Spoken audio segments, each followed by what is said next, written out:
Evangelio según San Mateo, capítulo 2, versículo del 1 al 12. Y dice de esta manera: en el nombre del Padre, del Hijo y del Espíritu Santo. Jesús nació en Belén de Judea en tiempos del rey Herodes. En aquel tiempo hubo sabios que venían desde el oriente, llegaron a Jerusalén y preguntaron: ¿dónde está el rey de los judíos que ha nacido? Porque hemos visto su estrella en el oriente y hemos venido a adorarlo. Cuando el rey Herodes oyó esto, se turbó y toda Jerusalén con él. Convocó entonces a todos los principales sacerdotes y a los escribas del pueblo y les preguntó dónde había de nacer el Cristo. Ellos le dijeron: en Belén de Judea, porque así está escrito por el profeta: tú, Belén, de la tierra de Judá, no eres la más pequeña entre los príncipes de Judá, porque de ti saldrá un guía que apacentará mi pueblo Israel. Luego Herodes llamó en secreto a los sabios para saber de ellos el tiempo preciso en que había aparecido la estrella. Los envió a Belén y les dijo: vayan, averigüen con sumo cuidado acerca del niño, y cuando lo encuentren avísenme para que yo también vaya a adorarlo. Después de escuchar al rey, los sabios se fueron. La estrella que habían visto en el oriente iba delante de ellos hasta que se detuvo sobre un lugar donde estaba el niño. Al ver la estrella se regocijaron mucho, y cuando entraron en la casa vieron al niño con su madre María. Postrándose ante él, le adoraron. Luego abrieron sus tesoros y le ofrecieron oro, incienso y mirra. Pero como en sueño se les advirtió que no volvieran a donde estaba Herodes, regresaron a su tierra por otro lado del camino. Palabra de Dios para todos y cada uno de los que estamos aquí, que somos el pueblo de Dios. Amén, amén y amén. Y claro que sí, pueden sentarse, hermanos y hermanas. Tenemos un acontecimiento más del nacimiento de nuestro Señor Jesucristo. Si usted tenía todavía un poquito de duda después de que celebró la Navidad, o escuchó de la Navidad, o se quejó de la Navidad, o criticó porque están celebrando o celebraron la Navidad, tenemos nuevamente la bendita y santa palabra, un acontecimiento más, hermano, de esa historia, o que viene acompañado o acompañando la historia del nacimiento de nuestro Señor Jesucristo. Y la palabra nos declara abiertamente, mis queridos hermanos, que fueron hombres, pero no hombres que vivían en la misma área, no hombres que estaban en el mismo lugar, sino hombres que viajaron desde lejos para poder adorar y entregar sus tesoros al rey que había nacido. Miraba yo un comentario en esta mañana en las redes y decía: aquellos que vivían lejos, viajaron desde lejos para contemplar al niño, para adorarlo y para entregarle los tesoros. Y aquellos que estaban cerca ni siquiera viajaron y ni siquiera se levantaron a adorar al niño, porque ni cuenta se dieron. Andaban perdidos o perdidas en sus propios rumbos, en sus propios placeres, hermanos y hermanas. Una escritora trae a anotación que muchas veces los que no conocen de la Biblia, o aquellos que no son cristianos, le dan más importancia a este pasaje bíblico que nosotros que somos cristianos y cristianas. Y si usted se da cuenta, por todo el mundo Celebran de diferente manera, de diferente forma, a su manera, a su forma. El día, dicen por ahí, lo decía la hermana Azul, y yo decía, hermana, ya deténgase porque se está llevando mi introducción. El día de los reyes, el día de los sabios, el día de los magos, o como decía ella, mis queridos hermanos, Epifanía, dicen muchos por ahí. Y es lo que celebra, mis queridos hermanos, mis queridas hermanas, la iglesia cristiana. El día de Epifanía. Y feliz día de Epifanía, porque ella lo dijo y lo compartió. Y yo dije, se está llevando mi predicación. La palabra Epifanía es revelación, manifestación, la revelación de Dios en la tierra, la manifestación de Dios mismo aquí en la tierra. Usted sabe qué es eso, Dios mismo manifestándose en la tierra. Y si no ha entendido todavía, mi querido hermano, Dios mismo manifestándose en la tierra, y escuche esto, a sus pocos días, a sus pocos meses, a sus pocos años de nacido, Jesús se le está manifestando al pueblo gentil. Jesús se le está manifestando al pueblo gentil, aquellos que no conocían de Jesús, aquellos que no sabían de Jesús, aquellos los cuales Jesús no había venido a ellos. Pero Jesús se le estaba manifestando a este pueblo. Jesús se le estaba revelando, y por eso se conoce como el día de Epifanía. No es algo inventado, no es algo de la iglesia tradicional, es algo que conocemos en la palabra. Jesús manifestándose al pueblo gentil, Jesús revelándose como se le reveló un día a usted y a mí. Y si nos damos cuenta, mis queridos hermanos, y lo interesante de esto, el poder ver cómo esta gente se dio cuenta de este nacimiento. ¿O quién vino y le informó? ¿Quién vino y les informó que iba a nacer? ¿Quién del pueblo hebreo, quién del pueblo judío fue a ellos y les avisó? Dígame usted. ¿Seguro? Amén, hermano. Amén. Si usted se da cuenta, mis queridos hermanos, y yo digo, ay Señor, tú eres tan maravilloso y tan precioso, siempre tienes un propósito para todo. Aún aquello que vemos como algo malo, Dios se manifiesta con todo poder y toda autoridad. En aquellas cosas que usted y yo hacemos mal, Dios muchas veces las usa para bien y para manifestar su gloria, para manifestar su poder, para manifestar su autoridad. Porque si usted se da cuenta, alábele si gusta. Si no quiere alabarle, pues no le alabe, es usted y el Señor. Ok, es su vida y el Señor, es su compromiso y el Señor. Si usted se da cuenta, ¿quién fue aquel que les habló? ¿Quién fue aquel que les llevó una señal? ¿Quién fue aquel que les profetizó a esta gente? Isaías, tenemos por ahí Isaías, pero alguien más allá. Aunque Isaías trajo la profecía, ¿verdad? Y gracias, mi hermano. Pero vamos a ver, si usted se va al libro de Daniel. Si usted se va al libro de Daniel, capítulo 2, versículo 2, dice: entonces mandó llamar a los magos, astrólogos, adivinos, hechiceros, para que le explicaran el sueño. Estos acudieron apresuradamente al rey. ¿Qué está sucediendo aquí, mis queridos hermanos? El rey tuvo un sueño, ¿verdad? Y no había nadie que podía revelar.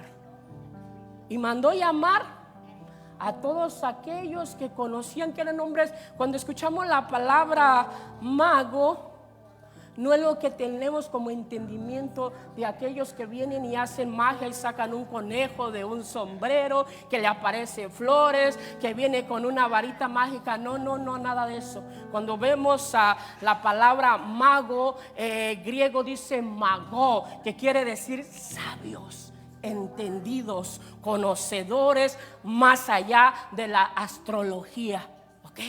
Y cuando el rey tuvo este sueño, rápidamente mandó a llamar a esta gente sabia, entendida, conocida o conocedora, de lo sobrenatural, porque lo estudiaba.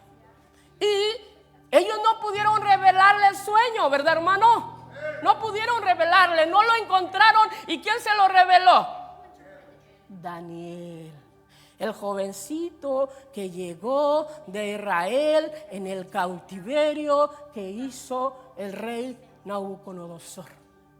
¿Estamos entendiendo cómo Dios, por la desobediencia del pueblo de Israel, vino a través del rey Nabucodonosor y destruyó lo que conocemos a Jerusalén?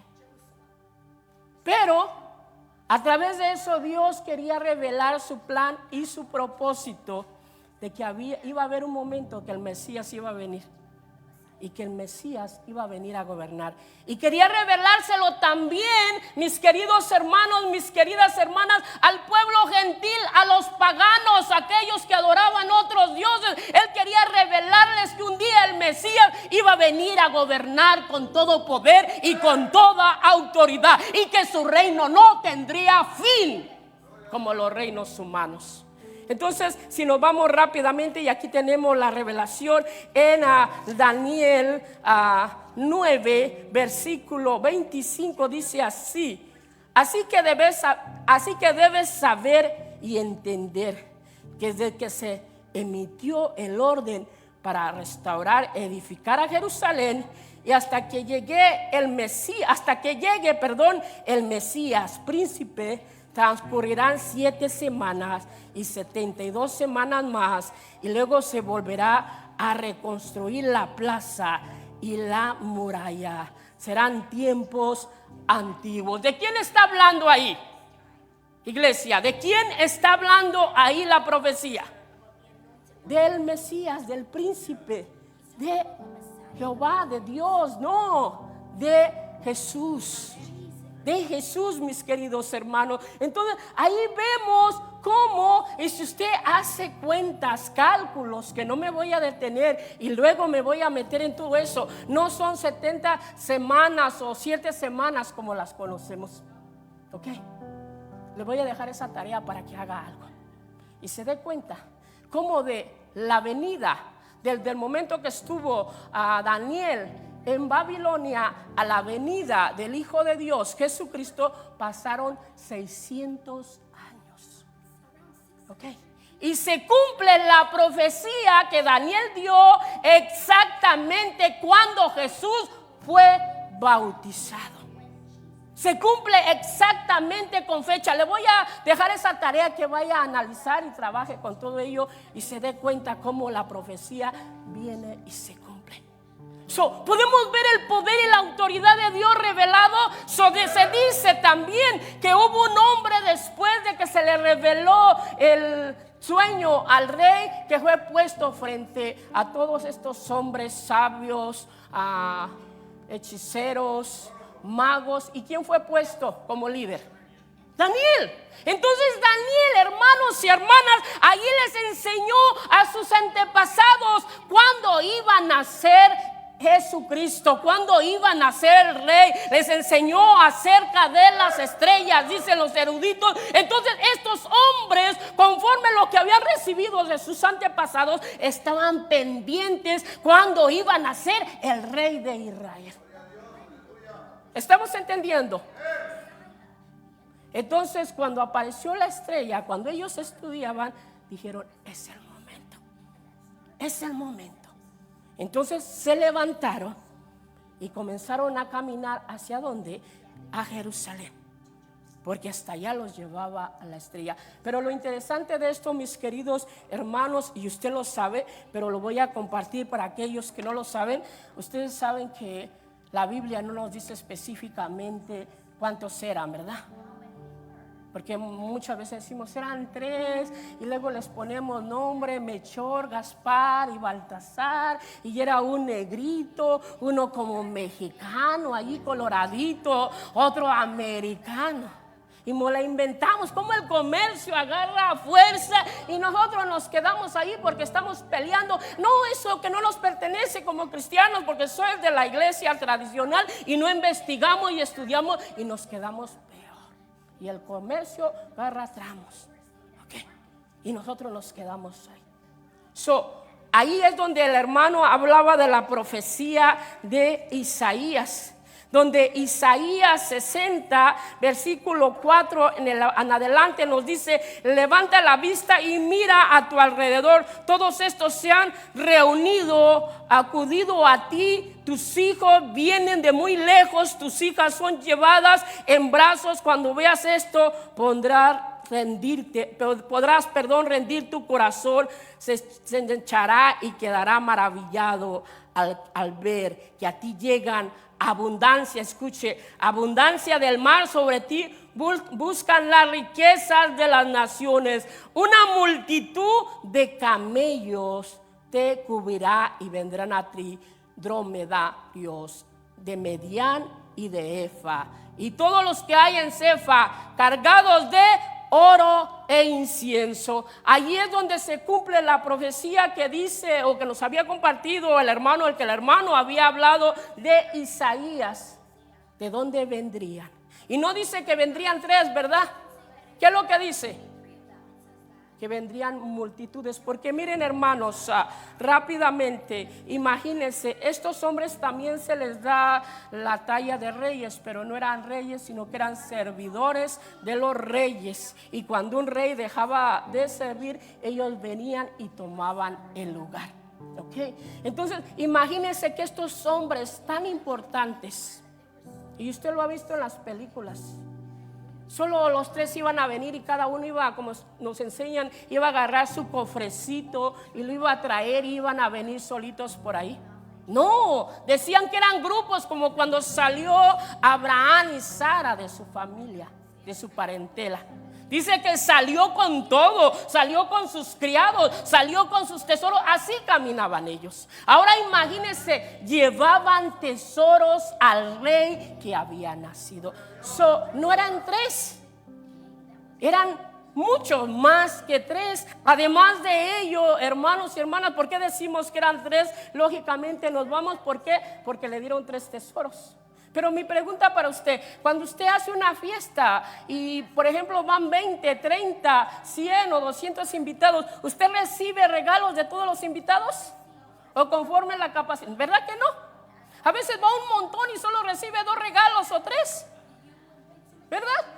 Sí, porque se cuelan los gorrones, no se crea, hermanos. Sí, entonces si usted se da cuenta, aquí no era por la cantidad de regalos que le habían dado, sino dice la palabra de Dios que era un grupo mucho más grande. Porque imagínense ese movimiento para ir a adorar y bendecir al Rey de Reyes y Señor de Señores. Por eso decía yo hace un momento, los de lejos viajaron y los que estaban cerca se quedaron. Y no sucede con nosotros mismos, hermanos. A veces estamos al otro lado de la calle de la iglesia y nos da pereza levantarnos a ir a las casas de Dios. Y los que viven lejos alrededor de nosotros viajan por estar en la casa de Dios. Es muy importante el compartir, como compartía mi hermano Abel a su testimonio y mi hermana Marixa el sábado o el domingo, el día del año nuevo, lo que hace Dios. Porque muchas veces decimos somos parte de la iglesia y muchas veces no sabemos lo que está pasando dentro de la iglesia. Por ejemplo, hermanos, si usted no se da cuenta, aquí tenemos jóvenes que viajan de otro estado, ¿ok? De otro estado para estar aquí. Levanten su mano, jóvenes, de aquellos que viajan de otro estado para estar aquí. No tengan miedo, levanten su manita correctamente. Estos jóvenes que ustedes ven ahí viajan 2 horas desde Michigan para estar aquí el domingo. Entonces, mis queridos hermanos, no sé si se escucha. Le voy a cambiar. Ok, perdón. Yo sí me escucho, yo voy a aturdirlo. Entonces, mis queridos hermanos, aquellos que estamos cerca, muchas veces no aprovechamos la oportunidad y el privilegio para acudir y adorar a Dios. Y aquellos que están lejos, están deseosos, están deseando llegar a la casa de Dios para poder adorar a Dios, y lo vemos a través de ellos. Pero rápidamente ese no es mi enfoque. Mi enfoque es de que cuando llegaron estos hombres, llegaron buscando al rey que había nacido. ¿Y a dónde fueron? ¿A dónde se dirigieron? Gracias, Christopher. ¿A dónde se dirigieron? Pues si había nacido un rey, obvio que tendrían que ir a la casa del rey, ¿verdad? O al palacio del rey. El rey tenía que saber dónde era donde había nacido el rey. Y mi pregunta, ¿el rey sabía? Imagínese usted, mi hermano, y ahí es donde hablamos que a veces como cristianos no sabemos lo que estamos celebrando. No abrazamos el conocimiento que nos trae la palabra. No abrazamos la profecía. Él era el rey y no conocía y no sabía dónde había nacido el rey. Pero eso sí, cuando se escuchó que había nacido un rey, dice la palabra de Dios que se estremeció. Tembló porque venía otro con mayor autoridad, con mayor potencia, y no arrebatarle nada. A él le pertenecía el señorío, porque era el rey de reyes y señor de señores. Por eso se estremeció, porque esos reinados, esas posiciones pasajeras, mire, pasan. Pero la posición que nos ha dado el rey de reyes, esa permanece para siempre, es eterna, mis queridos hermanos. Por ello tenemos que pelear con ello, por ello. Dice la palabra de Dios, para no detenernos ahí, que Él los despidió y les dijo, bueno, cuando lo encuentren háganmelo saber para ir yo también. ¿A qué? Mentiroso. Qué mentiroso. Háganmelo saber para ir a adorarle. Y les dijo en secreto. Qué tremendo, ¿verdad? El ser humano, yo creo que si estaba dicho en la profecía, yo digo como rey, tenía que haber estado preparado esperando ese momento, ¿no? Imagínense qué diferente hubiera sido que este rey, cuando nació el rey de reyes, hubiera ido a adorarlo con su gente. Pero la humanidad no es así. La humanidad somos llenos de egoísmo, de coraje, de odio. Y si Él tiene, yo tengo. Si Él camina, yo voy a caminar más largo que Él.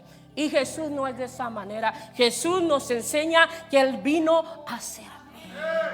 Por eso cuando estaba aquel en Babilonia le dijeron, no puedes adorar a ningún otro Dios. Él dijo, yo lo voy a adorar. Así me echen al pozo de los leones, yo lo voy a adorar. Cuando le dijeron a sus amigos, no puedes hacer esto, lo vamos a hacer aunque nos echen al horno de fuego. Porque sabían en quién habían creído, sabían a quién estaban adorando. Lo interesante de esto, y a lo que quiero llegar, mis queridos hermanos, pero es muy importante el sacar el contexto de la historia para que entendamos por qué ellos se habían enterado que un Mesías iba a nacer. Dice la palabra de Dios que cuando llegaron estos hombres y vieron la estrella donde se detuvo, vinieron y se regocijaron, se llenaron de gozo. Imagínense, tantos días caminaron para llegar a este lugar. Y cuando vieron que la estrella se detuvo y ya no estaba Jesús en el pesebre, dice la palabra de Dios que ya Jesús estaba ¿dónde? En una casa. Se cree que ya habían pasado meses, otros dicen que habían pasado hasta años. Y se agarran cuando el rey dijo, maten a los niños de 2 años en adelante. Pero lo interesante de que cuando estos llegaron se regocijaron al ver la estrella. Habían llegado al lugar donde estaba el niño, que era el rey que prometido por las profecías. Y dice la palabra de Dios que después de venir y se regocijaron, entraron. Ellos no esperaron, ellos entraron. Y cuando vieron al niño, dice la palabra de Dios que vinieron y le adoraron. Le adoraron. Y la señal de adoración, ¿qué fue lo que vinieron a hacer? Vinieron y le adoraron, doblaron sus rodillas y le rindieron honra, gloria y alabanza. Mis queridos hermanos, mis queridas hermanas, yo le pregunto, cuando nosotros nos acercamos a la presencia de Dios, ¿venimos con esa humildad y le adoramos? Venimos con esa humildad y buscamos su rostro como estos hombres que quizá tenían posiciones altas y eso no les importaba a ellos. Ellos estaban frente al Rey de Reyes y Señor de Señores y lo único que hacían era adorar y bendecir su nombre, el reconocer que no eran merecedores de estar en ese lugar, el reconocer que ellos no tenían ese privilegio, pero Dios mismo les había dado el privilegio, aunque fuesen un pueblo gentil. Y como respuesta, porque muchas veces nos quedamos en la adoración, y nos convertimos en adoradores, y aún como humanos la vida continúa. Mis queridos hermanos, como respuesta de que eran hombres que realmente habían reconocido al Rey de Reyes y Señor de Señores, habían reconocido que aquel niño que estaba en esa casa era Dios mismo hecho hombre aquí en la tierra. Y dice la palabra de Dios que le trujeron lo mejor de ellos, iglesia. Le trujeron lo mejor de ellos, le dieron la adoración, pero dice la palabra de Dios que uno vino y le ofreció, abrió sus tesoros. ¿Qué es su tesoro para usted, hermano, hermana? Lo más apreciado. Cuando escuchamos la palabra tesoro, es lo más apreciado. Sus joyas que tiene por allí metidas en una caja con candado, y sus tesoros vinieron y le ofrecieron sus tesoros porque ellos tenían tesoros. Y entre esos tesoros había oro. Y usted sabe, y usted entiende, y usted conoce que el oro sigue siendo el metal más caro todavía en este tiempo. Incluso Dios nos dice que cuando vayamos a su presencia nos va a llevar a un lugar donde las calles son de oro, mis queridos hermanos. Imagínense cómo es ese lugar. Estos hombres habían reconocido que aquel niño que estaba en la cama era el Rey de Reyes y Señor de Señores, que todo le pertenecía a él, porque la palabra nos dice: mío es el oro y mía es la plata. Todo le pertenece a él. Este hombre había reconocido, estos hombres habían reconocido que aunque ellos tuviesen oro, el oro le pertenecía al Rey de Reyes y Señor de Señores. ¿Ofrece usted sus tesoros al Señor? O usted le dice: Señor, aquí no entre. Ahorita que el hermano Abel se paró aquí arriba, yo miré las caritas de unos como tensos. Hermano, es tu dinero, quédate con él, no te preocupes. No te preocupes, es tu dinero. Pero mira, Dios te tiene de pie, Dios te da vida, Dios es fiel. Aunque tú y yo seamos infieles, Él sigue siendo fiel. ¿Dónde te tiene? Echa una mirada cómo estabas anteriormente, dónde estábamos, y perdón por la palabra, muertos de hambre, pero Dios ha sido fiel, sigue siendo fiel y continuará siendo fiel. No porque tu iglesia seas fiel, no porque yo como pastor sea fiel, porque su fidelidad es su carácter y es su personalidad. Un Dios fiel. No le servimos a un Dios infiel, le servimos a un Dios fiel. Por eso este hombre reconoció que el oro le pertenecía a él, y que si él tenía oro, tenía minas de oro, eran del rey, porque era el rey, no había otro. No había pastorcitos, no había reyes, no había líderes, no había discípulos, no había apóstoles como el día de hoy. Él es el Rey de Reyes y Señor de Señores. Y decía mi hermana Almita: un día, aunque tú no quieras, te vas a doblegar delante de Él y vas a reconocer que ese es el Señor.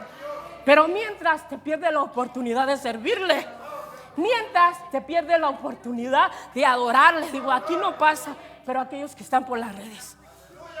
Mientras te pierdes la oportunidad de estar en la presencia de Dios. Mientras te pierdes la oportunidad de entrar en una conexión plena con ese Dios de poder y autoridad. Rápidamente y nos vamos porque el tiempo se nos va y ya viene el juego. No se crean, hermanos. Viene el incienso. ¿Y qué es incienso? Ustedes saben que era una especie que usaban mucho los sacerdotes para cuando hacían ¿qué? Holocaustos, para purificar, claro que sí, el ambiente. Y no era cualquier cosa, hermanos, hermanas. El incienso se hacía con diferentes tipos de aceites, se hacía con diferentes tipos de hierbas, se hacía con diferentes tipos de tecatas de árboles. Okay. Y eso preparaba el incienso. ¿Y quién usaba nada más el incienso? Los sacerdotes. Okay. Los sacerdotes eran los únicos que venían y usaban el incienso cuando venían y se presentaba delante de Dios un holocausto. El incienso vendía porque era algo que se encendía, venía y se encendía y era un humo con un aroma fragante, hermanos, hermanas. Y que como símbolo llegaba hasta la presencia de Dios. Este hombre había reconocido que Jesucristo era el sacerdote por excelencia. Ya no hay otro sacerdote. Y Él iba a llevar nuestros pecados delante de la gloria del Padre. Su sangre nos iba a lavar. Y algo más interesante también que yo no sabía, usaban el incienso porque ustedes saben cuando se degollaba los animales que botaban la sangre por todo el holocausto, agarraba un olor horrible. Y aunque usted quisiera limpiar, lavar, y usted se recuerda de las carnicerías de su pueblo donde mataban el ganado, los chivos, lo que sea, llegaba a dar un olorcito medio raro. Entonces el sacerdote usaba también el incienso para que todo aquello se perfumara a un olor fragante. Pero ¿qué es lo que se necesitaba? Quemarse, hermanos y hermanas. Si nosotros queremos llegar delante de Dios como una ofrenda de olor fragante, tenemos que quemar lo que no le gusta al Señor. Tenemos que quemar el pecado que está en nosotros. Tenemos que quemar aquello que nos aleja de la presencia de Dios. Si usted quiere llegar como una ofrenda de olor fragante, yo quiero llegar como una ofrenda de olor. Por eso yo le digo, Señor, quema en mí todo lo que no te gusta. Purifícame, decía alguien por ahí, lo usaban para purificar. Purifícame y seré más grato. Lávame, límpiame. Y por último tenemos la mirra. La mirra, mis queridos hermanos, y a mí me encanta mucho usar este aceite. Cada que voy a la librería le digo a mi esposa, quiero aceite de mirra, porque huele bien rico. Mire, huélalo. Huele bien rico. Y usted unge a alguien con ese aceite o con mirra, deja un olor. En ese entonces lo usaba mucho como una especie medicinal, como medicina, que venía y le ponían en las cicatrices y sanaba las cicatrices. Pero también sabe cómo lo usaban para cuando alguien moría y ungían todo el cuerpo por sus creencias con esta especie. Y venía este hombre y reconocía que el cuerpo de Jesucristo iba a ser sacrificado por tus pecados y por mis pecados, que el cuerpo de Jesucristo iba a ser herido, reconociendo que el cuerpo de Jesucristo un día iba a morir, iba a ser ungido con mirra, no con mirna, mirra. Okay. Mis queridos hermanos, estos son los tesoros que estos hombres que eran paganos, al cual no había venido Jesucristo, lo buscaron, lo buscaron, lo buscaron, lo buscaron. Y no sé cuántas descendencias estuvieron estudiando, hasta que apareció la estrella, perdón. Y cuando apareció la estrella, entonces lo encontraron. Y cuando lo encontraron, le ofrecieron los tesoros más agradables que tenían. Nosotros hemos encontrado a Jesucristo, o todavía lo andas buscando. Ya lo encontré. Amén. Ya Él nos encontró, ¿verdad? Jesucristo nos encontró. Okay. Jesucristo nos perdonó. Jesucristo nos lavó. Y Jesucristo nos está purificando. Ahora mi pregunta, ¿le has adorado? ¿Le has adorado? ¿Le hemos adorado? Queremos llegar como una ofrenda de olor fragante delante de Él. Queremos llegar como una ofrenda agradable delante de Él. ¿Cuál es el tesoro que le das? ¿Qué es el tesoro que estás poniendo delante de Dios? ¿Tu dinero? ¿Tu diezmo? ¿Qué es el 10%? Él no te pide casi nada. ¿Tu familia? ¿Tu familia? ¿No quieres sacrificar a tu familia? ¿Por qué? Provecito, provecita. No, en Jesús no es provecito porque Él se dio por nosotros. Tu trabajo, tu tiempo de dormir un rato, tu espacio para leer la palabra. ¿Qué le ofreces al Señor? Porque si le adoramos, estos hombres respondieron con regalos, con tesoros y le ofrecieron lo mayor que tenía. ¿Qué le ofrecemos al Señor? Pónganse de pie, iglesia. Y ahí donde estás, medita. ¿Qué es lo que le vas a ofrecer o qué es lo que le vamos a ofrecer este año al Señor? No, es que la familia pastoral se queda con todo. Hay administradores, hermanos y hermanas. Hay administradores, familia, ¿ok? No, es que los hermanos de la música o independientemente, mi hermano, yo voy a cumplir porque yo quiero ser fiel con el Señor. Independientemente, yo quiero ser fiel con mi Señor y en la mínima área yo le voy a ser fiel. ¿Cuántos dicen amén? Estamos comenzando un nuevo año y Dios ha sido fiel y Dios nos ha bendecido y Dios nos ha dado más de lo que merecemos. ¿Cuál es el tesoro que tú le das al Señor?